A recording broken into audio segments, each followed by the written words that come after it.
Ladies and gentlemen, boys and girls, welcome back to the TWC Show with your boy, the Wrestling Classic, and Rain City Toys, Arvy. I'm a little annoyed because we already recorded an episode, and we reviewed AEW Revolution right after the event, and we had all these thoughts and feelings fresh right after the event, after 15 hours of AEW Revolution, and 15. That was a long night, man. The audio was fucked. Mics weren't plugged in. Well, maybe if we had a proper production manager, or is that what they're called? Audio manager?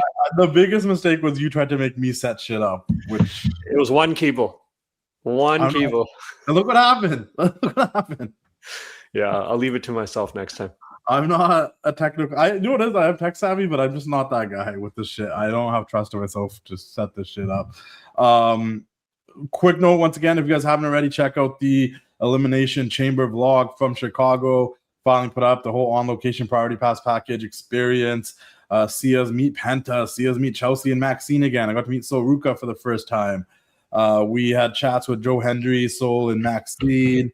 We went next to the ring, and also we give you a nice little look at Chicago, like the city itself. So if you ever plan to go to Chicago, there's some food spots that are Chicago staples. Great food out there. Definitely great food out there. Hung out with our boy Joe Alonzo. So yeah, make sure you guys check that out. Put it out a little late. You guys have been viewing it. I got some feedback. One guy commented, said, when are you guys gonna review WXM again? Thank you for supporting. Yeah, we have to actually. But yeah, that's that. But we're gonna go over Revolution one more time. Obviously, I've talked about this on the show before because this isn't the first time we're gonna technical difficulties. I fucking feel so weird talking about the same thing we already talked about because we were so like fresh with it when we talked about it initially. But now it feels just like imagine we talked about it not on camera. Now it feels like we planned this out. It's like, all right, we're gonna talk about this. Yeah, for anyone that knows us, like we don't plan anything, we don't script anything. We just show up and we talk about whatever we want to talk about. Dropped a new Just Yapping. I guess I can say that now. And I got an interview coming out this week with Jimmy Corderas. And what else is going on? Let me think. And then yeah, obviously check out the casual. We're only like a month away from Mania, man. I know. Check out all my previous casual conversations. Check out the last couple of TWC shows. We're not playing video games and we're not doing Raw vs. SmackDown Week 3 yet. We're talking about wrestling, as the show is everything and anything at all. Final, I guess. Once again, we've talked about it, but what were your thoughts on Revolution before we get into Raw? Like, I'm gonna say the same thing I always say. Great wrestling, great wrestlers.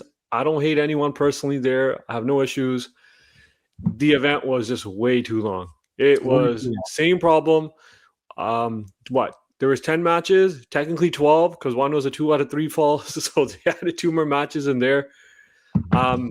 They got to cut it down to like maybe 4 hours max, man. I can't have my casual friends over, introduce them to wrestling, and they sit there for like 7 hours, and by the end of it, like you're checked out. Remember, there was one full match. I didn't even know that happened on Revolution. Yeah, we're going to go down the card and you can mention that match again. But one thing, I agree with you. Like I said, I think this was a really good show. At the end of last week's episode, episode that's not released, you asked me what I'd rate it out of 10. And I said it's an 8 for me because it was a really good show. There was just 2 to 3 matches that could have been on Dynamite. Not that they didn't deserve to be on the pay-per-view or they weren't pay-per-view quality matches. They were. It's just the show was so long that there was going to be a point where you're like tuned out, checked out, or drained because I even watched the kickoff, right? Like you also watched the Battle Royal at the kickoff, the 0 hour. Like you came home. I don't know what the hell that was. Yeah. It was the worst Royal Rumble I've ever seen. It's a Battle Royal. Yeah, Royal Rumble, same thing. No, a Royal Rumble. I need to differentiate this for you. A Royal Rumble is when they come in like 2-minute intervals, right? Yeah, which like they did. They did the exact same thing. They came from under the rope. A Battle Royal is when everyone's already in the ring and you start the match. They weren't in the ring. They all came in one by one. They all already came out. They just decided to fight outside the ring before anyone got into it. A little different, a little unique. Oh my God, nobody's even entered the ring yet. You didn't even know who was still in it. We didn't know who was in it. Because they treated it like one of those matches where like jobbers go out there. In Money in the Bank matches and stuff where they'll be like, oh, the 2 people in the ring doing the spots and everyone else is laying around outside. That's how they treated this Battle Royal. It wasn't like everybody in the ring. They're in the Money in the Bank match though. I didn't know if half the guys were just there to be like the side manager for their wrestler or their, they're there to support these guys were already laying outside the ring. They would have been better off just being introduced like a Royal Rumble. And I don't care what you call it. It's a Royal Rumble to me. It was a battle royal. It was a blackjack battle royal. I don't know why it was blackjack because it wasn't casino themed pay-per-view, but that's okay. Jack Perry won the national title. Last ended up with Ricochet, which national I called title? It's a national title. Well, that's what Ricochet had? Yeah. It was a brand new title that was introduced like a couple months ago. Maybe longer. 2 minutes. Yeah, you know what? We'll get to it, but one good thing, the fact that we do have to record again, I said I gave this pay-per-view a 7.5 out of 10 because there wasn't a lot of blood. I was talking to my buddy. He's like, yeah, I just watched the first 4 matches. Everyone was bleeding. I'm like, man. I literally checked out then. Out of the first 4 matches, the only person that bled was the FTR Young Bucks. No one bled in Tony and Marina. Nobody bled in Moxley and Takeshita. He was over-exaggerating. Nobody bled. Yeah, no, it was... Moxley never bled? No one bled in that match. It was just a match. He's like, I've already seen a lot of blood. And he's an AEW fan. The first match was a lot of blood because all 4 guys bled. Dax, Cash, and Matt and Nick. Okay. But anyways, the Battle Royal bled into the main show, so we'll talk. That's what we're talking about. It ended with Jack Perry and Ricochet, which I called because I think they're the only 2 people in this Battle Royal that are actually like beefing for the last 5 weeks or whatever. This Battle Royal showed up. I had a shot at winning too, but this Battle Royal showed how stacked the AEW roster is and just how much depth there is. It was, Ciampa was in there, just a whole bunch of people. Commando was doing some crazy shit on the ropes. Beast Mortis, Anthony Bowens, like it was stacked and it was good. And I'm happy for Jack Perry. Like back in the day, Jack Perry went to the SummerSlam at Staples Arena with his dad. He won a championship in that arena. Now he's a California native. We'll see what happens to Ricochet next because. Does he just continue feeding Jack Perry? What's the game plan here? He's going after the world title. So I like Ricochet. Aha! I like him, but like, I'm intrigued by this. And then we kick things off with Matt and Nick against FTR, which I thought was, going into this, I'm like, oh, we've seen this match so many times. Like, we're running back to the well again. But it was a great match. I remember sitting there watching. I'm like, oh, this is a really good match. I love the entrance with the Young Bucks with all their kids. They're also California natives and they came out there with their kids and their families in the front. I thought it was a cool entrance. Threw me back to Shane McMahon coming out with his sons at WrestleMania 32. Solid match. And next thing you know, Adam Copeland and Christian returned after the match ended. And people were saying, like, oh, going into this, like, FTR can't lose the belts because I'm pretty sure they're probably going to lose them to Edge and Christian. And ta-da, Edge and Christian are here. I saw a tweet from someone that said, the best way if they were going to send off Edge, like Adam Copeland want to retire, and there's been rumors they want to retire this year, maybe at the end of the year or something.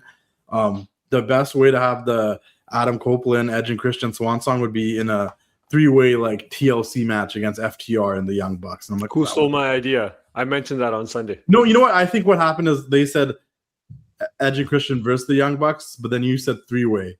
With FTR, so that was actually you. They're saying just the Young Bucks? Yeah, I think they said just the Young Bucks. I said triple threat ladder match, whatever, TLC match for And I'm here for that because there was a brief stare down with Adam Copeland and Christian and the Young Bucks too when they were holding the tag. And you know what, the Young Bucks, I'm not saying they haven't, but they should get their flowers as well too. I think they're one of the greatest tag teams.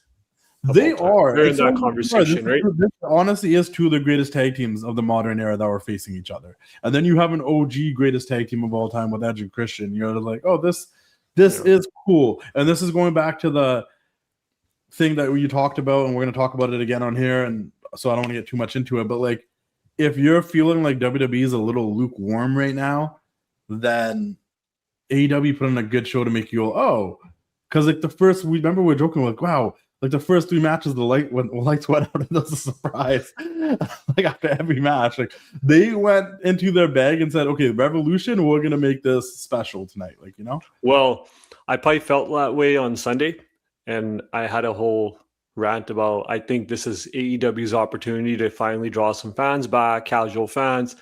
The product's a little bit cheaper to watch. You can bring your kids, you can bring your family. But what happened on Monday Night Raw?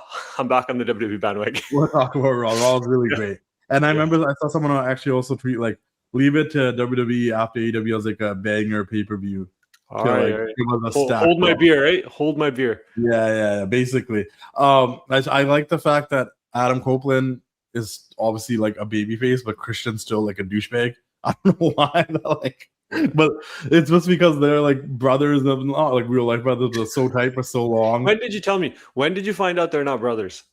I think like in 2001 when they started feuding, and I was like, oh wait, they're actually not brothers.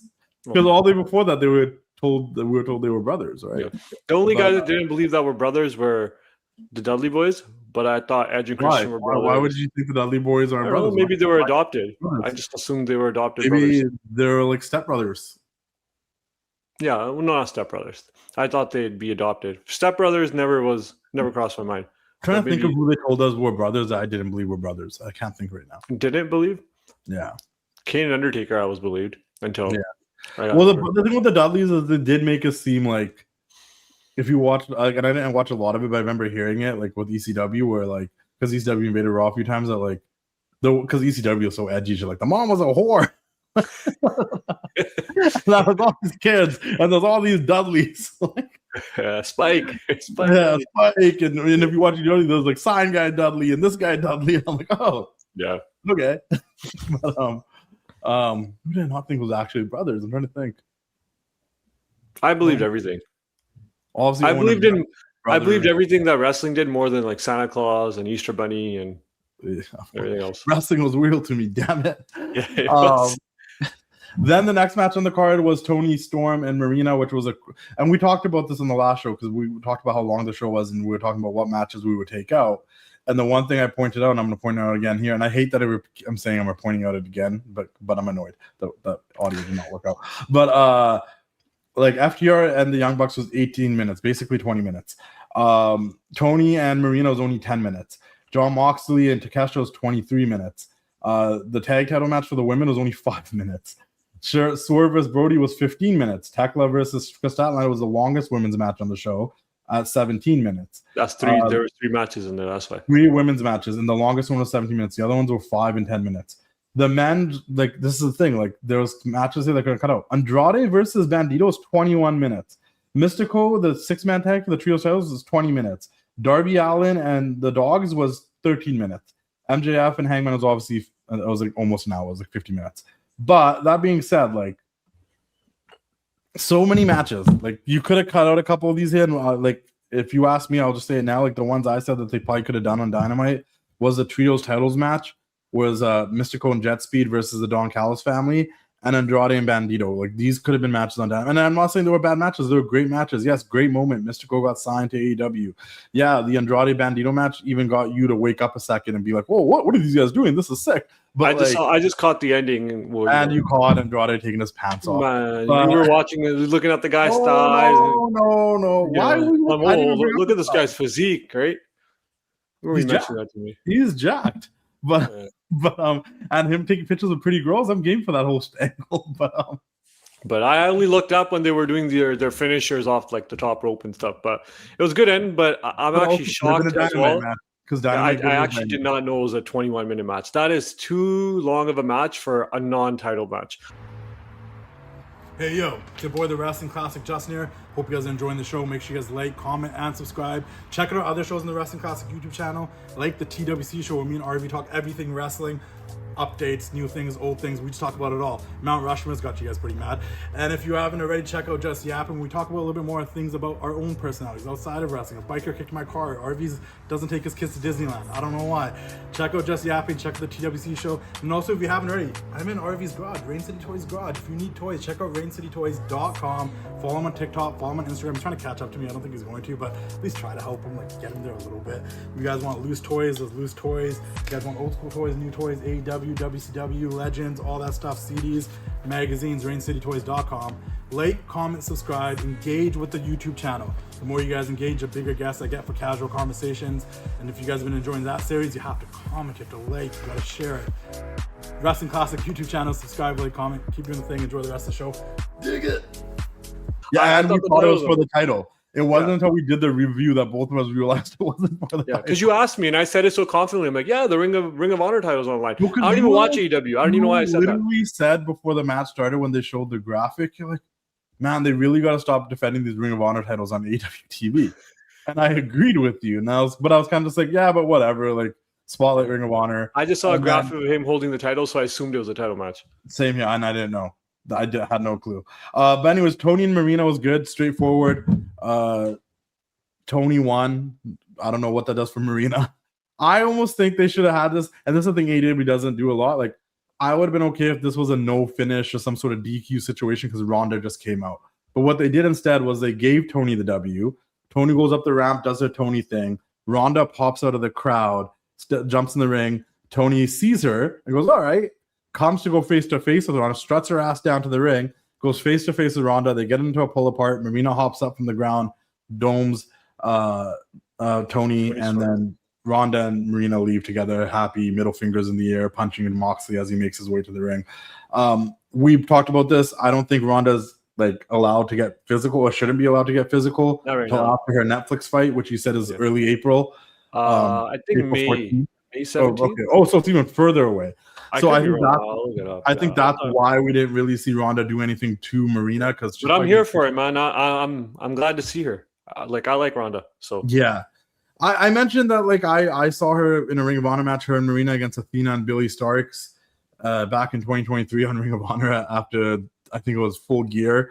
So it's not like her debut with this company, but I guess it's her AEW debut since it's an AEW show. Yeah. The fans went about it. Lukewarm response. She's talked a lot of shit about wrestling in the past. Her last run with WWE was pretty not good. Like, it was bad. She hates TKO, man. She hates them. She's a good worker depending with who she's working with. I've always said, like, you know, when she was in the ring with Triple H, Kurt Angle, like, legends. When she's in the ring with Mercedes and whatnot, legend. Becky, Charlotte. I was waiting for that Mercedes comment. I was waiting for best match. Sasha Banks was Ronda Rousey. I was there live, but like, I hope we get that in AEW. Yeah, I hope she works with people that like bring the best out of her because she. You know, if I was AEW right now, but she's not a great wrestler. I would put the world title on Ronda when she's allowed to wrestle again. Yeah, and one thing we don't know for sure. Like, that's just my theory that I don't think they would want her to risk getting hurt before her actual. Yeah, no. After she's in her UFC fight, right now we don't even know if she's going to win or lose a UFC fight. Now, if she loses her UFC fight, MMA. It's not UFC. It's just a Netflix. Sorry, I keep saying UFC. I meant MMA. Now, if she loses her MMA fight and she comes into wrestling, it kind of ruins the whole.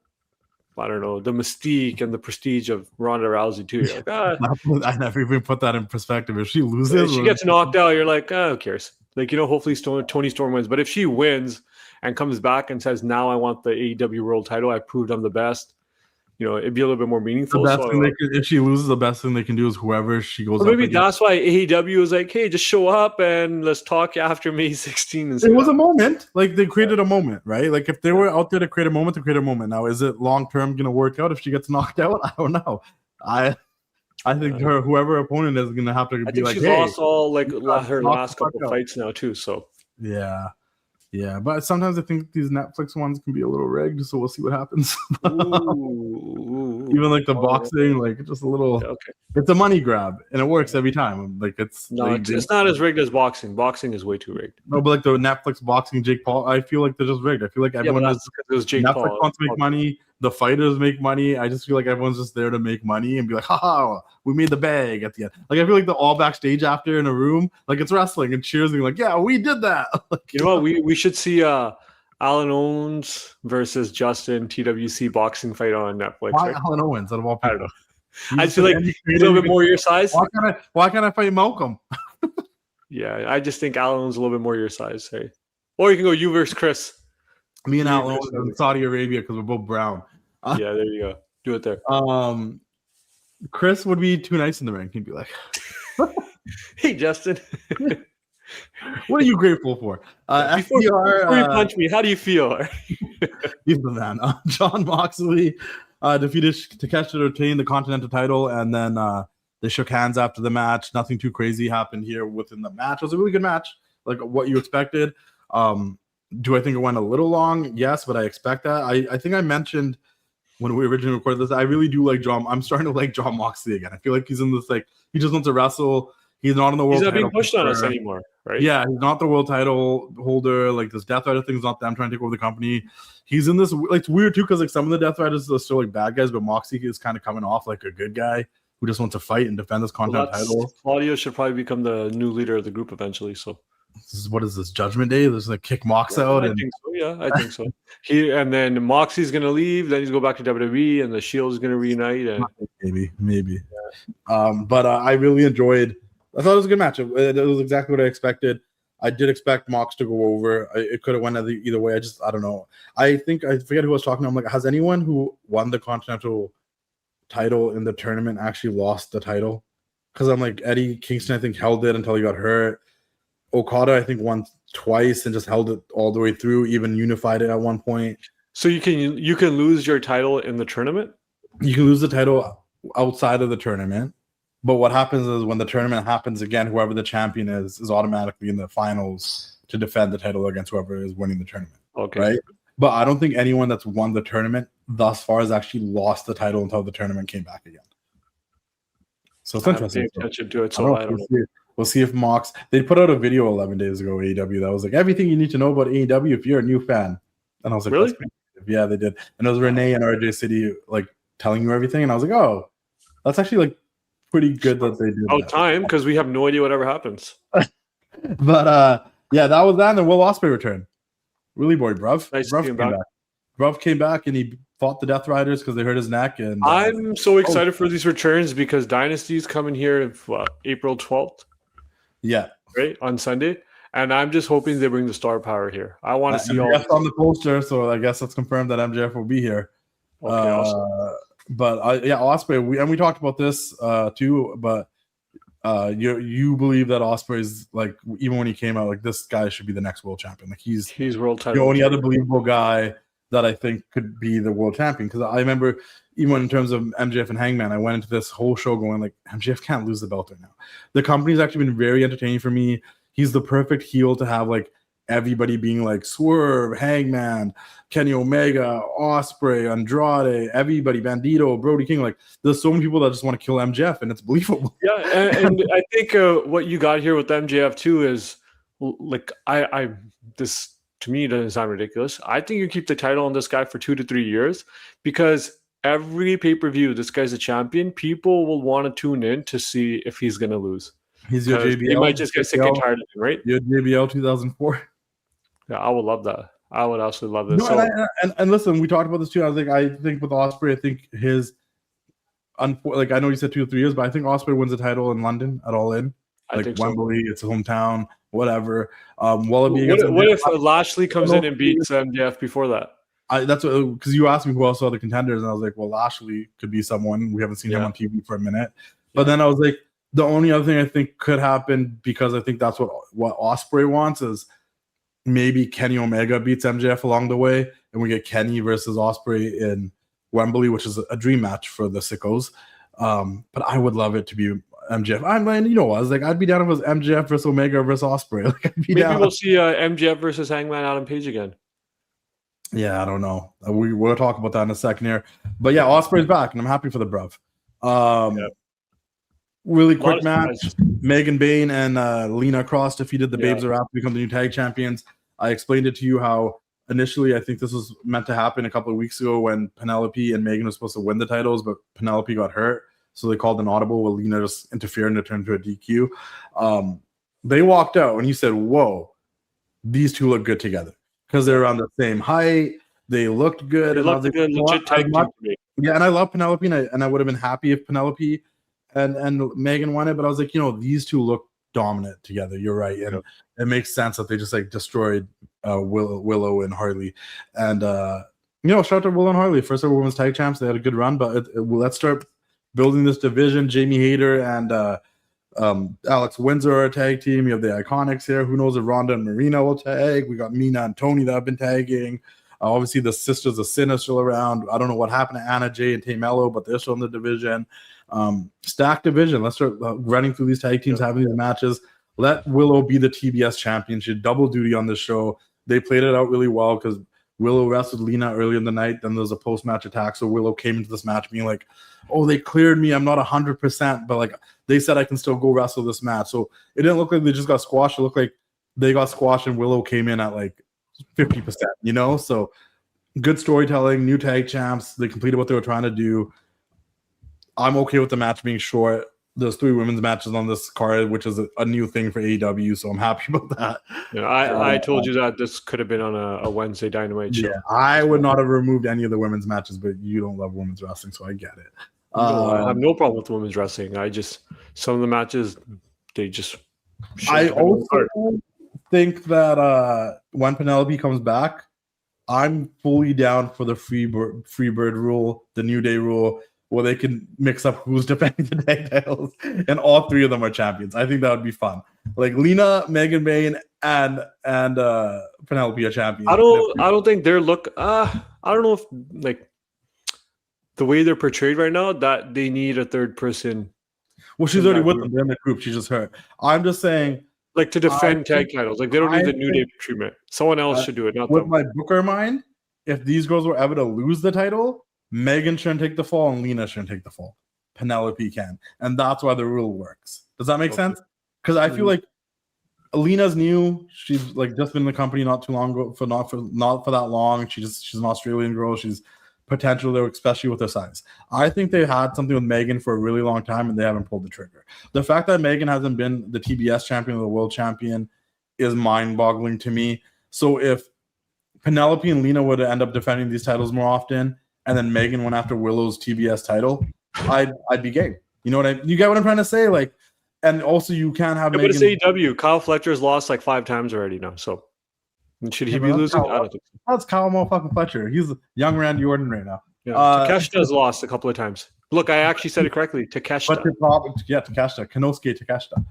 Not Takeshita. Konosuke? I really like Takeshita now, so we will say. I know what you used to call him back in the day, right? He's grown on me a lot. I didn't know who he was. Now he's like the next Okada. And I love the fact that he lost. Now Okada's going to be like, look, I still have title. Takeshita has nothing. Yeah. Kyle Fletcher, I am your best friend. The best one still to me was, look, Kyle Fletcher, I am here. Takeshita doesn't even show up to work. Okada's funny. And we'll talk about Okada, but I think I said in the last episode, I love he's not the Okada of New Japan at all. Like, he doesn't have the same wrestling style, he's not putting on bangers like that. But this is the best character he's ever had. Like, he's just. I don't know Okada from New Japan, but I enjoy this Okada whenever. His wrestling went down, and his character work went up. I think his wrestling's still good. Again, because I can't compare him. But it's not like 5-star classic Okada that we. And that's maybe we're being too harsh on him. Maybe his body's aching. Maybe he just had to slow down. Maybe it's like nagging injuries. Maybe he's like, hey, I'm making a bag. I'm not that young anymore. I shouldn't go so hard. But well, you already know me well enough. I'm not here for the wrestling. I'm here for the drama and the storytelling, and I'm good with that. Swerve defeated Brody King, and once again another return after this. Kenny Omega made his return. Obviously, I posted about this in the jokes about Kenny Omega returns again. This is starting to be like Roman Reigns. I didn't even know Kenny Omega left, but in fairness, I haven't been watching AEW. So yeah, he left because he wasn't on this card, and he went to go do a couple of things in Japan, and now he's back again and continuing his stuff. So he was wrestling in Japan. He wrestled in Japan, and then he was doing some other Street Fighter stuff. I think I could be wrong, but he's in the movie with not Roman the movie, Reigns? Video game stuff and whatnot. Omega is back, and he's going to go back to Swerve. Obviously, this whole Swerve Brody feud is based off of Swerve saying that Brody is more dangerous than Swerve, and Swerve's like, "I'm the most dangerous man. How dare you say that?" And then Swerve turned heel again and was like, "You want to see danger? My middle name is Danger." And then and I think we mentioned, I'm like, I don't mind Swerve's theme being this while he's a bad guy. I think when he was a good guy, I'm like, it didn't suit him. But now he's a bad guy, I'm like, it's good. We shouldn't sing his theme. We shouldn't be dancing to it. He's a bad guy. Now I'm okay with this theme, but I still like the old theme better. The old theme was a better song overall, but shout Flash Garments. But this theme's okay. It's okay with this. I almost think Brody should have won because, like, where do we go from here? This is the thing. Same thing here, maybe. Like, maybe they shouldn't have had a clean finish and Omega should have just came out or something. You know what I'm trying to say? Because it's like you just had Brody lose now. They had a surprise almost in every match, so it doesn't really matter. The surprises stopped here. But, I mean... Yeah, we just surprise after surprise after surprise. I don't care who was winning. 8 matches in and the surprises stopped. I just wanted to see who was coming out at the end of the match. I'm like, oh, sweet, we're gonna see someone new again. So. Then we had Tech Levers, Chris Statlander, which this was a good match, but this was the point where I started getting like, whoo, this is a long show. Tekla defeated Chris Statlander 2 out of 3 falls. the final fall, the Sisters of Sin came out and kind of caused a little bit of interference and ruckus to help Tekla win. It was a 2 out of 3s, right? Not like 3 stages of hell. No, 2 out of 3 falls. Okay. The first fall came so quickly. I remember I was like, "Oh shit, the match is over," and then I was like, "Oh yes, 2 out of 3 falls." Yeah, and it was the first 2 out of 3s, Justin, not 3 wins. Yeah, no, because I said, your math has there ever been anyone that's got a clean sweep of 3-0? And you said, "How's that even possible?" And I was like, "Oh." But no, I don't think I've ever seen a 2 out of 3 falls match where someone just won the 2 falls right off the bat. I don't think that's ever happened. I can't recall either. Yeah, if that has, it might have been on like some. I feel like NXT's done it. Maybe, I don't know. Yeah. They actually have that one great match. I don't know what it's called when you get put in the penalty box. Yeah. The deadline match. That's a great match. Yeah. I do want to say, because I want to give her flowers again, that Tekla's been growing on me, and I was explaining to you, like I compared her to, not like she's exactly like this person, but like she gives me those vibes, Luna Vachon, in terms of just her promos and the way she talks, and just the way she like carries herself and looks, and like I'm like, she's just like, if Luna got to win world titles, it would be like this. Because you're not alone in the fact that people are like, why is she the world champion? Like, they're not that. And then I'm like, well, I always have a theory. Either you can make the belt or the belt can make you. And I think her being a world champion is putting her in a higher spot, because now you can be like, oh, she's a former world champion. And I've been digging her promos and stuff. I watched the countdown, and I'm like, oh, like there is something like raspy about her voice, and she's crazy. And I'm like, I like it a little bit. I gotta watch her a little bit more. I know nothing about her. Yeah, I'm like, I think she's growing. I mean, she's got more personality and she knows who she is, which I'm a Statlander fan. I think Statlander is a fucking tremendous wrestler, but sometimes it feels like Chris doesn't know who she is. Ever since she dropped the alien gimmick, she doesn't know who Chris Statlander is, and I think that's been her biggest issue. And she's not part of the best friends. Is she? Is that dead? She was part of Best Friends, and she was. I know, but is that group dead? That's dead. Yeah, that's long gone. But like and it's not me just saying it. Like I think Statlander did an interview with TMZ with the Inside the Ring folks, and she even started crying, being like, sometimes I feel like, she doesn't know who she is. So it's like, I'm not just saying it being a dick. Like I think she feels that way too, and I hope she figures it out. I hope this storyline is Chris Statlander finding herself, because. She was Chris Statlander wearing this stuff before. Now she's all in leather and dark wearing. Like she's still trying to figure out who Chris Statlander is. So we'll see how this plays out. No run-ins, no surprises after this. Tekla just won. We're expecting maybe a Mercedes or someone to come back, but I don't know if you could bring Mercedes back as a baby face against a Tekla, because I think that you like disliking her, and she's easy to dislike. Even though I think she's very easy to like, I think. To the general public, she's easy to dislike. The only time she's going to get cheered is if she's fighting Ronda Rousey. Or if she goes back to WWE and she's Sasha Banks. Then they're just like, oh my God, she's back. But I wonder if she would go back and gets to be Mercedes. That'd be interesting. Like Matt Cardona. Like goes back to WWE and gets to be Mercedes like Matt Cardona. Possibly. I don't know. Like, Diesel came back as Kevin Nash. Was she against Razor Ramon came back as Scott Hall. I don't know. Like, yeah, unless she was against the Sasha Banks gimmick. I thought it was cool. Well, I think she'd still be Sasha. Like, at the end of the day, like, Matt Cardona, if you're in WWE, he's still Zack Ryder to us, but, like...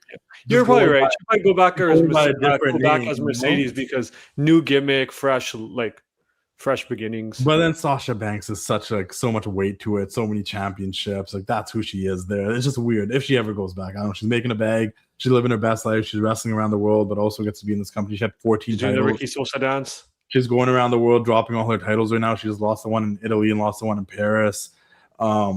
She's, she went from 14 titles. I think she's down to 5 now. Listen, we're like, I know some people are like, oh, what was the point of this? I didn't even know those companies in Italy, in Paris. And because Mercedes went wrestle there, I'm aware of these companies. I'm not saying I'm sitting there and watching them. I'm a fan of them now. Yeah, I just want to assume it's all in the UK. I'm aware of them. So imagine, one day I go to fucking Italy, I might be like, hey, let's go find that company Sasha wrestles for. Let's go to a wrestling show because of Sasha, because of Mercedes. So, she is doing her work. Keep praising Sasha, right? Because she's the standard, the blueprint, the conversation, the boss. If we have an episode one day just dedicated the greatest women's wrestler of all time, Mercedes Money. We know you pay for Patreon or text message. I don't pay for any of $100 a text message. We know you do it. No. I have direct access to Sasha. I have direct All access. right. We'll see if we can get her to Tasty's Indian Bistro downtown Vancouver. Let's see what's Either her at MJF. Those are what I'm going to shoot for. Then we went. This is where I was like, okay, these are 2 matches. If we took away these 2 matches back to back, the show would have felt a little bit shorter and it would have been okay. Mystico and Jet Speed defeated Kyle Fletcher, Mark Davis, and Okada. I think we're about 33 minutes in and we're still not finished the AEW review. Look how long the show was. I know. But look how long it was. Once again, I kind of tuned out for this match. I know what the point was. I broke it down for you yesterday. The belts were on the Ops. It was on Hobbs and Shibata and Joe. Hobbs was leaving, so they had to get the belt off Hobbs ASAP, literally like leaving and showing up at the Rumble 2 weeks later. So they had to like do a match on Collision where Hangman teamed with Jet Speed and they won the trios titles. Then they realized, okay, Hangman's in the world title picture. We need to get this trios titles off of him. So randomly on a Dynamite, Don Callis, after Kevin Knight already wrestled MJF, was like, 3 of my men challenge you to a trios match. And then the Don Callis family won the trios titles. And Don Callis. Yeah. You know what? Surprisingly, I never saw Don Callis on TV on pay-per-view. I think he might have been out there for this match. We just weren't paying attention. No, but like he never talked. No, I don't think so. I mean, the thing with him is he's a weird manager. He doesn't manage. He jumps on commentary. Yeah. Did he commentate in those matches? I think so. He might have. He might have jumped on commentary. I also tuned out. I have no clue. And cool to see Aussie Open reunited. Mark Davis and Kyle Fletcher. Kyle Fletcher's grown so much since Davis got injured and he became a single star that you forget they were even a tag team with Will Ospreay back in the day. Single star. This all he does is lose. He doesn't. He's the TNT champion right now. TNT champion. He beat Ciampa. Yeah. In his home country of Australia. Continent. Home continent. Is it? Yeah. But yeah, and then Mystico's all elite now, still working with CML. It was like an emotional moment. Like, hey, he's here, former Sin Cara. He's a great wrestler. I just another luchador that might get lost in the shuffle. Did he come in and do his little flip like he used to in WWE when he entered the ring? No, I don't think he does that anymore. He never jumped off the trampoline? No, he doesn't do that no more. He comes up to like the song that the fans can sing along with, and they all get emotional. They're like, "Yeah, Mystico!" And then Kevin Knight and Mike Bailey also wear the masks and stuff. It was a good match. I'm sure it was a banger. It just felt like unnecessary on the show. Mike Bailey's tremendous, though. Yeah, Mike Bailey. I love Kevin Knight. I think Kevin Knight's great. I think he's coming into his own. He just had a world title shot with MJF. He cut a solo promo with them. Mike Bailey's great. I think everyone in this match was great. Like, don't get me wrong. Like, I talked shit about Okada, but he's still Okada, you know. So there you go. They lost the trios titles. We got new trios champions. They fixed everything with Powerhouse Hobbs leaving, and we're back to a point where they can now just book trios matches and see how it goes. Maybe Ricochet and the Demand go after Mystico and Jet Speed. I don't know. They already kind of beefed them, I think, before. I'm not sure. Did they? There's so many titles. Everyone can have a title on the AEW roster. We already talked about it to an extent, but Andrade defeated Bandito. This was a match not for the title. Andrade has been one of the guys that has his eyes set on MJF in the world title. Maybe that's what the setup was for. Yeah, they could have done this on Dynamite still. But yeah. But solid match. Like, this was a match that you said even like your kids were like, "Whoa, what's happening?" Like, you know, they're 2 great wrestlers doing lucha things. Great match. Could have been on Dynamite. Like, it was fucking 21 minutes. It's 21 minutes that could have been cut. Yeah. And that's I could have ended the show a bit happier if it was. That's not including entrances. It was probably like 30 minutes overall. Yeah. Darby Allin, Orange Cassidy, and Roderick Strong defeated the Dogs, which I found interesting that they won because they kind of just like debuted Finley and got the Dogs as a group, and you made them lose in their first pay-per-view. Gabe Kidd and Darby will have a coffin match tomorrow on Dynamite. And, winner leaves AEW, or loser leaves AEW, right? On DM mode, you're not going to lose Cody Rhodes out of nowhere and blame me. You know, like you said, I don't even want to talk about it again. What we talked about on Sunday, that's too much shit. Too much shit. But I remember at one point you said, "Hey, man, is Orange Cassidy on the show?" And he was in this match on TV. Yeah, and I'm not even trying to be funny. I'm being as honest as it could be. I had absolutely no idea this match was on the card. And I sat in that room with you the whole time. Just scrolled on TikTok. I did not even remember we watched this match. Or like, I don't remember I don't remember their entrance, nothing. I only remember a couple of Darby spots if you really ask me, like with the skateboard and shit. I didn't even know he was in the match. Yeah, but yeah, I didn't see any of them even come out. I don't know what I was doing then. I must have been. And then a really enjoyable main event. The Texas Death Match was a banger. We saw Glass. We saw the Spikes. We saw Yeah, I think MJF gave AIDS to Hangman Adam Page. But that's syringe. We saw blood on the screen in the final moments. We saw that's a Vancouver Hastings shit. You think any AEW wrestlers are going to see Hastings for the first time? I don't know. We saw some we saw some dog collar. We saw the dog collar pulled back out, which was a throwback to. We should tell him to have a death match on Hastings Street. The death match on Darby versus Gabe Kidd on Hastings.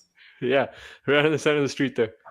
But I thought it was a really good match. I enjoyed it. One of the, it's not my favorite genre of wrestling, but I think because MJF's not a deathmatch wrestler, I was more intrigued to be like, oh, let's see how this plays out. Pay tribute to Terry Funk. We both really liked the cowboy intro and him pissing on the intro was great. Everything about MJF was great. My favorite moment was when he was standing over Hangman Adam Page after the match on the stretcher and posing. The little devil thing. Yeah. It was honestly like I think it's a really good main event. Like I said, I have nothing. It was a great way to end the show, but yeah, you can tell even with the crowd. I think they were drained by the end of it. No, by the time we got to Tekla and Chris Statlander, I was just waiting to get to the main event. And I think when I got to the main event, I was like, back fully invested again. But like those 3 matches in between Tekla and Chris and the main event were kind of hard for me to be into because I was drained. I was tired. I needed a break. I needed a breather. And unfortunately, our audio never worked out on our first recording. But I could hear how tired we were. Huh? We were talking about how tired we were. It was past midnight. Yeah, no, that too. No, I said unfortunately, your audio never worked for uploading that the podcast that we did that day. But I mentioned I'm going to go talk to Tony Khan and I'm not going to say how great it is to meet you and get your daughter a shout out. Yeah. I feel like we talked about this match more in depth when we originally recorded this, and I don't remember what we talked about, but I do think it's very interesting that Hangman can never challenge for the world title again. Ever. Very interesting. Tony Khan later said it was a verbal agreement. Once again, I'm in that bank of, well, he can turn heel and say, F the fans, I'm going for the world title. He can come into a situation where he wins like a casino battle royal or like the ladder match where he gets a title shot because of that. Someone's gonna be like, you deserve this. Or a situation where like the fans are like, no, we need you to go after the title, and like it's just like the story about like I gotta do this. You know what I would be okay with now if there's a situation. Let's just say they're writing Hangman Adam Page off TV for a bit. I don't know. Maybe he's gonna make a movie or he needs some time off. If he takes a whole year off, and it has to be over a year, it can't be any like for 3-4 months, and then he shows up on a random pay-per-view and says, I want that title again, I'd be okay with it. I'd be okay to forget about this match and what the stipulation was because I'd be okay. There's a good build up with it, yeah. But it's AEW, they might just not remember that this happened. I don't hold anybody in wrestling to the word when they retire, when they say they're not going to do something. Did they not realize it was a bad idea when they did it with Cody? Like it got weird after that because like Hangman is like Cody at the time is one of your top baby. Like if I was like, who are the top good guys in AEW right now? It's Hangman, Ospreay, and Omega. Like Andrade's a bad guy, Swerve's a bad guy. Yeah, and if they left, and let's just say they showed up on WWE, which the bigger promotion, they would get huge pops there. Who? All 3 of those guys. Yeah, no, for sure. I don't think Hangman's ever going there. I think Hangman would get a big pop. I think so. But is he a big? He's not a big guy though, right? He's not. He's big. There's a whole idea that WWE still sometimes is the land of giants. Like Tommaso Ciampa seems like a big guy in AEW. He looks massive on TV. He doesn't look like a big guy in WWE, and when you're standing across from Randy Orton and these guys, Roman and stuff. You know what I'm trying to say? Yeah. So I don't know. But yeah, solid main event. Would watch this match again. It was gruesome. Little happy birthday staple to MJF's chest. We saw it was a little bit of everything, man. And he ended up off choking him with the dog collar and hanging the Hangman and winning the Texas Death Match. And he's still really good. Again, really good match, but pretty checked out by the end of it. Yeah. And that's I think at the end of it all, like our final thoughts on Revolution is great fucking show. WWE, AEW always delivers with their pay-per-views, just too long. And I know they feel like, no, but that's what we do. We give you like our wrestling show. So I'm not saying do the WWE thing. I'm not saying do 4 to 5 matches. Cut like 2 matches, 3 matches, 7 matches, 8 matches. You'll be just fine. You know what I mean? And I know I say too, for anyone that doesn't watch wrestling or is like a casual fan, if I wanted to have some buddies over and they're not wrestling fans, I can't get them to sit there and watch AEW and then go home and remember anything about it because there's way too much that happens on it. If there was like 6 matches on there, I guarantee you it'd be more memorable, and then at least someone would go home and be like, hey, that one guy on AEW, he's great to watch, he's fun to watch. But there was so much wrestling that you can't really remember anything. No, So it was it's tough. hard to get the casuals to join in and to enjoy this show because of that. I mean, I'm sure they'd enjoy the wrestling part of it, but they wouldn't remember anything. Hey yo, it's your boy, the Wrestling Classic, Justin here, and I'm here to tell you guys about one of wrestling's best kept secrets for merchandise, officially licensed WWE and NXT merchandise, 500level.com. Check them out, 500level.com. Get officially licensed merchandise for the WWE, NXT, UFC, MLB, NBA, NHL. They got it all. If you join the Partnership Point program as a loyal customer, you will get discounts down the road. You can find merchandise for some of your favorite NXT stars that you can't find anywhere else. Javon Evans, Kalani Jordan, Carmen Petrovic, Lola Vice, Trick Williams. They got merchandise for everybody on NXT. You got OG shirts like this NWO shirt. You got big stars like the Queen Charlotte Flair. You get new designs like this new design for Lita. You get designs I helped out with, like this design for Dakota Kai, which I was a part of creating when Dakota didn't have those many shirts going on. You can get, like I said, NXT superstars like Carmen Petrovic and many others. You can get OGs like the none other than the Hot Rod, Rowdy, Roddy Piper. You can get CM Punk, Jey Uso, Seth Rollins, Roman Reigns, anybody you want. Sami Zayn's 500level.com. Check them out. You can even get the bad guy, Razor Ramon. You get your OG, like I said, logo shirts, NWO, WWF, Survivor Series, Raw's War. 500level.com. Check them out. Join the partnership program. Some of the best quality shirts, premium quality, regular quality. Some of the best product you will find out there, officially licensed WWE, NXT merchandise, and OG Legend stuff. 500level.com. Check them out. Keep doing the thing. We'll see you all later. Ooh. But between it being WrestleMania season and AEW putting on a banger pay-per-view, WWE came out on Raw and said, all right, like you said, hold my beer. Let's see what we can do here. They did. I really enjoyed the opening segment because they scared me and made me think. Because first things first, Paul Heyman came out and he was all defeated and he looked all miserable. And I was like, wait a minute, you're going to come out later with Brock. So, like, you're not going to look all beat up when you're with Brock. And I was like, oh, he's going to bring out Brock now. Right? Like, my brain went there. And I was like, that makes the only thing that makes sense. I just assumed Brock was going to come. Like, that was his final plan. And I just, like, I mean, everyone else, I was like, okay, Seth versus Brock at Mania, I'd enjoy this. And no, I did not, because the first things first, I was like, okay, well, Seth has a point. Bronson and Braun are out. And he made fun of Logan and Austin Theory, like the hanger on and this fucking peon and shit. Like, yeah, that's true. I'm like, Austin Theory versus Seth isn't the match. You know, Logan Paul versus Seth already happened and also isn't the match. I'm like, it has to be Braun or Bronson. If anything, that's original Vision members with Seth. And then I was like, fuck, hey, hopefully one of those guys get cleared before they come out. Then Brock came out. I was like, fuck, we've already had Brock versus Seth at WrestleMania and SummerSlam. I'm like, I don't want to see that either, right? Like, I want, like, because in my mind, I did want to see Brock versus Obra, Brock versus LA Knight, like someone else get the rub with Brock, right? I'm like, fuck. And then Brock, and then also we have to remember, like, Seth still isn't technically clear. He really also in that situation where he can't take any bumps or anything either right now. So I thought it was fucking old school throwback Power Rangers, beat up all the little fucking minions. The putties. Yeah, the putties. Brock just beat up all the masked men, which was great. And then when, you know, he got to Seth, I'm like, okay, so what are they going to do? Like, I thought, like, Seth didn't leave the ring when Brock was beating up the guys, which I thought he'd do. Which, honestly, I thought that was kind of cool, too, when I realized what happened. Because I'm like, oh, Seth is not backing down. He's not being like, you know, like, Seth's like, I'm going to kill the Vision, F you, I'm going to get Heyman out of this business. Okay, Brock Lesnar's in. Seth's like, okay. And then it almost felt like in my imagination, Seth had a conversation with Oba before the show, or Seth, like, that was his master plan. Seth is the architect. Seth is the man that broke up the Shield. Seth always has a plan. That's the one thing. If we talked about Seth Rollins, the character, Seth Rollins always has a plan. Like, that's who his character is. So I was, in my brain, I'm like, okay, I'm not saying like Seth is trying to rebuild a new Vision or something, but he found Oba and was like, you need to be the one. And I feel like Heyman's going to bring Brock after me. You need to be the one.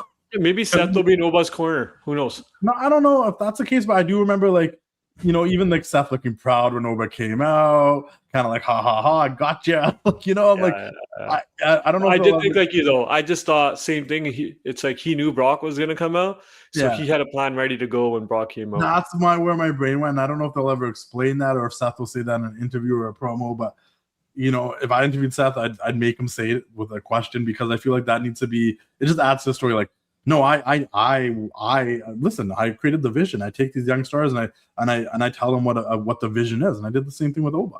I went to him and I was like, hey, imagine you beat Brock at WrestleMania. Like, you're the guy.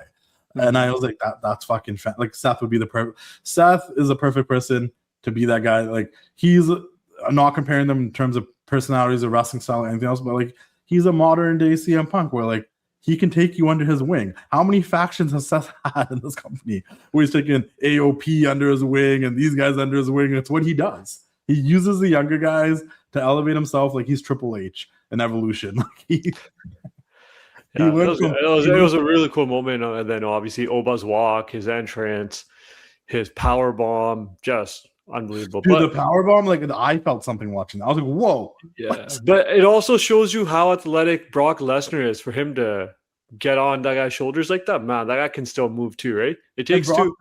Yeah, and Brock doesn't put a lot of guys over like that. He did it for Drew. He's done it for Roman. Like, and the fact he let Oba put his foot on his chest and point to the side. I was like, I wonder if Brock's gonna be upset about that, or did Brock say go ahead and do that? No. Like a lot of people pointed out. You cut me off when I was about to say. A lot of people pointed out that Brock was on the ground, and we saw Brock do this with Drew too. When Drew didn't point to the sign, right? No, he's like, pick up the title.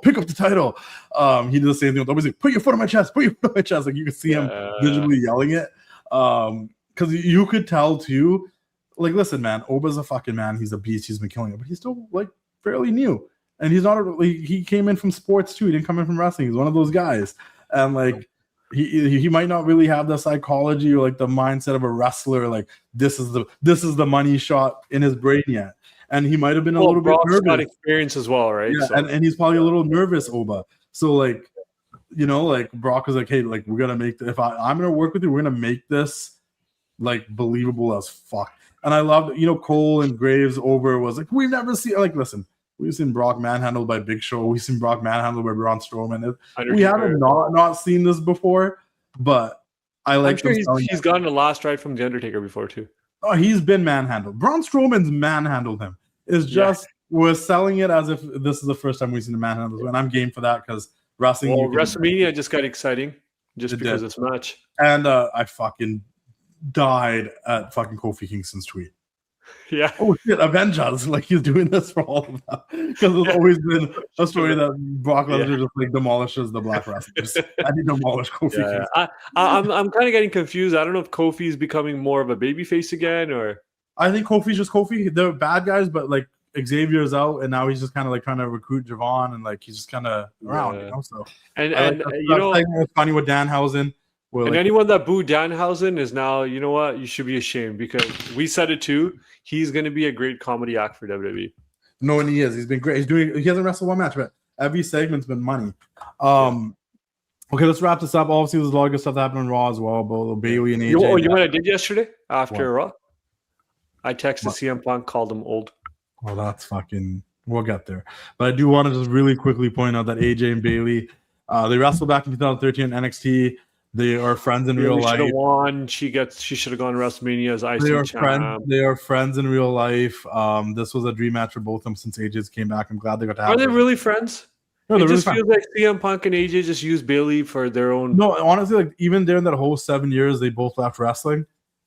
There's been multiple times where there's pictures that came out of Bailey just hanging out at the house, them at coffee shops. They're like legitimately like they stayed in touch. They stayed friends. Hey, Bailey, that's one of the few people that CM Punk didn't piss off by cutting off when he left the WWE. Like Seth, who's mad that he stopped talking to me after he left. Or Corey Graves, he stopped talking to me after he left. But does Seth and CM Punk like actually genuinely don't like each other? Or I'm sure they're fine now, and there's been whatever. But the story is true, and Seth told it on the Shannon Sharp thing. He's like, I was more offended because he I don't know what he was expecting, but he like expected us to leave with him or something, or like we're not his friends anymore because he was so mad at the company and we stayed there. And then he kept shitting on the company while we were trying to work there, make things work. And a side note, this has nothing to do with these two guys, but maybe it's an old clip that surfaced. I just saw it today. Was LA Knight talking about he had no idea he was being recorded in Gorilla at that moment with Triple H. I believe it. When he had that spot. And again, I don't know if that's something new, but if that's the case, that's pretty shitty too. But I think at this point in WWE, especially in the last 10 years since they started doing all like the little 24s specials and stuff, like those fucking cameras are on 24/7. I think you should be aware of that. This camera's on, unless you're in your locker room when there's some like restricted areas. There's cameras around that company walking around backstage 24/7. Yeah. It just is what it is in that company. I just wasn't sure if it's an old interview that he did or a podcast. I'm really glad LA Knight's not wrestling Brock because I didn't want to see LA Knight just get squashed from Brock. I was fine with that too. I know we talked about it. I was fine with LA Knight. Only if LA Knight would have won, it would have made sense. But I'm intrigued. I mean, we know that Logan and Theory are probably going to fight the Usos. They are. Yeah, they already announced. No, it's not announced. They're going to wrestle them next week, but I think that's going to be the main. Oh, that's next week for the tag titles? Yeah. No, I thought that was a WrestleMania match for. No, it's next week. No, okay. But I think it's going to end up being the Mania match. I think they've kind of painted the picture that Becky and AJ are going to go at it again. Bailey and Lyra and the Kabuki Warriors will be involved in some sort of women's tag team title match. A lot of things kind of came into fruition yesterday. Also, Io versus Asuka is looking like a WrestleMania match. I don't think. It's weird because you had Stephanie versus Raquel. You had Liv out to try to get involved. You had Io come out to get involved. And it seemed like there's some beef between Raquel and Io because we know we're getting Liv and Stephanie. I know a lot of fans wouldn't be happy about this, but I'm still on the boat of if it ends up being Stephanie versus Liv versus Raquel versus Io, I'm game. But we'll see. We'll see. Unless Roxanne gets back sometime soon, and then Raquel and Roxanne also enter the tag title thing, and then Io finds a new partner or something. But I don't know. It's a little up in the air right now in that situation. Liv's promo about this was my plan all along, Finn. We want to get you out. It's funny that every time someone gets kicked out of the Judgment Day, because initially it was Edge, he was the leader, he got kicked out. Then it was Damian, Finn, and Rhea, and there really wasn't a guaranteed leader. But your brain just kind of went, well, Damian and Rhea have been in this the longest, so they're probably the leaders. And then Dom came in. He was a kid at that point with no personality. And then they started bringing Carlito and JD and all these guys in. And then at that point, it still felt like Rhea and Damian called most of the shots. You kick out Rhea and Damian. Then you're like, okay, well, now Finn's been in the longest. He kind of gives leader vibes. Yeah. And then they kept saying there's no leader. And don't get me wrong, occasionally Liv would call the shots or Finn would call the shots. So it makes sense that Liv now feels like the de facto leader of this group. Yeah. I mean, if I'd have to make a pick, it'd be her. Yeah. So I could see this being the long game. And I think that's I like the promo. It was a cool little side note. We didn't see Finn or Dom this week. Dom did get a little hurt at the AAA pay-per-view, so he wasn't booked. That's where we got Dragon Lee versus Penta. But just another lucha match. A lot of lucha matches this week. A good match. Good match. But anyways, all throughout the night there was a string of Roman Reigns and the Usos. Jay still wants an apology. Roman's like, shout out to Natty, by the way. She won clean. I like that. And a solid match between them. They had a full match. But anyways, Jay wants an apology. Roman doesn't want an apology. He doesn't care. Jimmy's acting pretty neutral. Which is a really weird, like, the Usos care so much. Roman's like, I don't give a fuck. Like, what? And then he said to them, I don't want an apology, but I'll get one for you guys. And then he went out there and not even once asked for an apology. No. Which kind of threw me off. And then it kind of plays into LA Knight being like, hey, man, you guys are being chummy with Roman again. Like, we're cool, but if the old bloodline comes back, we're not cool. And Jimmy kind of understood and was like, all right, cool. And then Jay left LA hanging. But Jay's always kind of been the hothead, even when they were going into, I think it was Money in the Bank and stuff too, where Jay and Punk got into it. And I don't know, Jay's just being the rowdy hothead, and Jimmy's been the more cool-headed, like, understanding, listening one. But it did feel like old bloodline times. Three of them in the locker room chatting, trying to figure shit out, plotting together. I did like the whole Roman. He didn't say it in the promo, and I've been waiting for him to be like, yeah, of course I'm a part-timer, Punk. Like, you don't have any fucking kids. Like, you don't get it. Like, but he did somewhat say it backstage, like, dude, like, I'd rather be at least my kids know I'm a full-time father. That's my legacy. Yeah. Which, honestly, I really feel like they're in tune with what's happening in AEW, because MJF literally just gave an interview where he talked about legacy, and he's like, I don't about going to WWE and stuff. And he's like, I think my legacy is like my wife and my family and eventually my kids. Like, that's my legacy, like setting shit up for them. It's not wrestling and what I do here.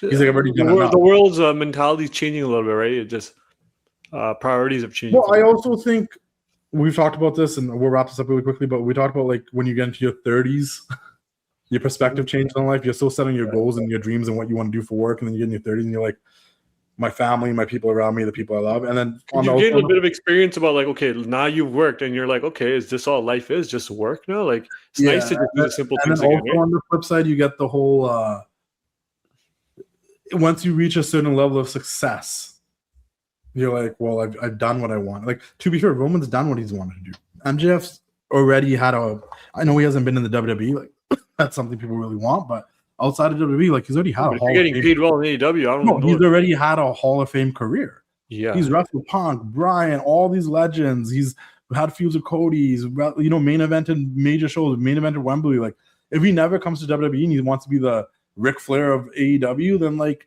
he's had a Hall of Fame fucking career. So I get that. But then we got to the last promo of the night. And so I really fucking liked it. But then I started reading people on social media and they didn't like it because they're like, wow, his biggest thing was you're old. And that was it. Like, last week was better. The last couple of weeks were better.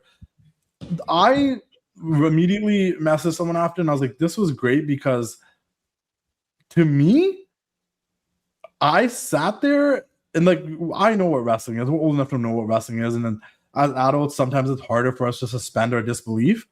But I sat there and I was like, fucking, this felt real. And it felt like this was CM Punk and this was Roman Reigns talking to each other. I love the Samoa Joe shutout. The only Samoan I'm going to call Joe is a real Samoan because technically Roman's half Italian, half Samoan. And he's like, and he's like, I love that guy. And then Roman's like, go ask that guy who the tribal chief is or whatever. But I thought it was a solid promo. I to a lot of people, they're like, oh, the old. I think everything that Roman said built up, and that's what like, I'm faster than you, I'm a better wrestler than you, I'm better looking than you. Oh, you have a problem with part timers? That's what top guys do. Go ask your wife. Like, I think all those things built up to Punk, to him to knock him out. I thought it was a good promo. I didn't text anyone after the promo or had any thoughts about it. I enjoyed it. And I texted someone that was in the promo, and then they responded to me. Yeah, and as much as I joked around and said, "Oh, I texted CM Punk old." Guess what? When CM Punk got called old by Roman, I don't know. Even I took a little offense to that. And I'm not a CM Punk fan. I'm like, hey, there's just something about being called old, right? And you're like, nah, screw you. And that was another thing too. I was like, oh fuck. I'm like, if you're like anywhere between like 10 to like, I don't know, like 26 watching that promo, you're not gonna understand it. You're not gonna understand how offensive that is. Like, yeah. And I'm like, yo, when people call me the old guy, right? Yeah, like why that's I would deck somebody too, right? Over that. Like, motherfucker, you're calling me fucking old? Like, I can whoop your ass. Is basically what he was saying, you know? So obviously, I think what's gonna happen now is that, next week Punk will come give some motivational speech about why getting called old is not, he's fighting for all the old guys now. Yeah, shit. I might have to cheer for him. He's fighting for the guys with bad backs that are still have to go in wearing CM Punk, even though their body aches. Yeah, I thought the promo was good though. I thought it was good. Like, 2 weeks ago, Punk got into Roman's head, right? This week, Roman got into Punk's head. I wanted Roman to pick up the mic and keep going even when Punk was taking it. And he was like, without the mic, being like, look, I said one thing and this guy crashed, like da-da-da-da-da, like this. And it's like, I want to pick up the mic and be like, you don't have any kids, you're old, your dog died, yada yada. I wanted to keep drilling him, but they kept it as where it was at. So I thought it was a good promo. I know some people don't like it. I think you just didn't relate to it. If you're old, it was if you do. If a kid came to me and called me fucking old, I'm like, motherfucker. Like, I'll show you. It did get a little repetitive. I mean, they did say the same stuff, maybe, back and forth, like, oh, tribal chief, oh, Phil, oh, tribal chief. But the ending, to me, it was done well. And it leaves you thinking, too. Now, everyone needs to tune in to see why was Punk so offended by being called old, right? And it's something different. Again, the storytelling. And that's what we enjoy. And I like that. And I want to say this, and I know a lot of people will probably take this the wrong way. Roman's not the greatest promo in a back and forth promo. He's not. No. And he held it down. He's good doing the tribal chief shit. He's good when he has Heyman and other people that can talk to, and then he can just do his part. When it's back and forth, and you're up against a guy like CM Punk, who's like, even Roman's like you're known to be this great talker. You're good on the mic. You gotta say he is probably one of the greatest guys on the mic. 100%. Roman is holding his own. And there was a point where Roman said something, and even Punk said, "Oh, that's a good one. That's a good one." Like, I was like, you know what, like. Yeah, like, Roman's been holding his own with this. But once again, it's because I feel like it feels real. Like, you can feel something and not really think of that, and then just exaggerate in a wrestling promo. And I think that's what these guys are doing. Roman probably doesn't know. I'm younger than you. I'm better looking than you. I can wrestle better than you. I can last longer than you. Like Sounds like shit you say to me every day, right? We're younger than you. Look at the. But I'll tell you this though. Going into Mania, like I just wanted Roman to destroy Punk. Just whatever. I don't know who I want to win this. I'm not gonna lie. Yeah, no, like I obviously I'd like Roman, but now the fact that Roman did call Punk old, it's becoming a little bit more believable. Like, hey man, maybe Punk might like get this extra strength and this extra power to beat Roman because of the fact that he called him old and now he has something to prove, right? So. Yeah. It's going on. And last two things. It's a main event match. It's definitely a main event match. Last two things, like we said in the episode that didn't come out. I'm like, at that time, Sunday night, I was like, the problem with WWE right now is the best things going on is that main event scene and everything on the lower card hasn't been feeling anything. That's why AEW can pop off because like Punk and Roman's been good. The shit with Randy and Cody's been good, but everything else has kind of been like, even like Becky and AJ. Like I'll even say, and I'm an AJ Lee fan, and I really do like Becky. Feels redundant. Feels like it's ran its course. Let's wrap it up, but like I think things are picking up now. Raw showed that things are picking up. And very last thing. Okay, go ahead. No, I was going to say you might bring it up anyways. Randy versus Cody. I'm intrigued. No, yeah. So that's the last thing I just want to ask you and wrap it up with this. Who do you think Randy was on the phone with? I had a conversation that reminded me who I am. Yeah, and I am a killer. And there's more than one royal wrestling. Or there's more than one royal family in wrestling. Screw. I'll take my one guess because I don't think the other guys is believable. I think it's Kevin Owens. Okay, could be Owens. Someone online said he was talking to himself. I thought that was funny, but I don't think it's that. There's a couple of people you can say. Initially, right off the bat, I'm like, what is Bob Orton coming back? His dad? But I was like, cool. I think everyone thinks it's the final boss, who's also. Has a wrestling family. Orton's in a wrestling family. Cody's in a wrestling family. I'm hoping. I mean, I don't want it to be like a current day wrestler. I mean, I love Kevin Owens, so it could be Triple H. That was my second guess. Is that it could be Triple H? Like so Triple H, like don't forget who the fuck you are. Like you deserve this win. Like, but you're right though. I mean, it didn't even cross my mind for it to be the final boss. But let's be honest, if his music hits at WrestleMania, no matter what he did last year, the crowd is going to go wild. If his music hits this Friday and he gets involved in this, and he stands not Friday. I hope he. Now the story is every year shows up at WrestleMania. Every year, The Rock tries to find somebody to stand behind to take down Cody. First it was Cena, now it's Orton. Yeah, you know what? I would be fine with that. I just hope if it is The Rock, I don't want to see him until Mania. I know we had the Evolution versus The Rock and Sock at WrestleMania, but I'll always say like it sucks that we never had Randy Orton versus The Rock when Orton was younger. And that's one match. They did a promo together on Raw against each other. And I'm like, fuck, two third-generation wrestlers, etc. Like, fuck. But anyways, that's a wrap. Raw was great. Three good things happen on Raw, and I'm invested. So, and I'm gonna say this. Maybe it's just Mania season. I don't know, but both companies are like. I'm looking forward to Dynamite tomorrow. And to be fair, I'm not looking forward to all of Dynamite tomorrow. I'm not gonna sit here and pretend I'm like, yeah, I can't wait for the real graps. But I'm intrigued. Like, what happens with Ospreay? Where does MJF go from here? What happens with Hangman? Who's Tekla's next opponent? Edge and Christian are back. Adam Copeland and Christian are back. Like, where do we go from here? I'm intrigued. I'm invested. I want to see what happens. They did a good job. And obviously, WWE's on the road to WrestleMania, so they're going to start picking stuff up. Hey, the Hall of Fame's at Park MGM. I think we're sitting there. Yeah, so we'll see what happens. Yep. Everyone check out the Elimination Chamber vlog. Check out Just Yapping. Make sure you guys go subscribe to that channel. New interview drop with Jimmy Corderas this week. And a lot more coming out. Well, make sure we're more consistent with these shows and get them recorded properly and out to you. And we'll see you guys all in Vegas if you guys are going to be there. If you're coming to Vancouver for Dynasty, you sickos that want to travel for AEW, make sure you say what's up. It's our home city. It's our hometown, our home continent.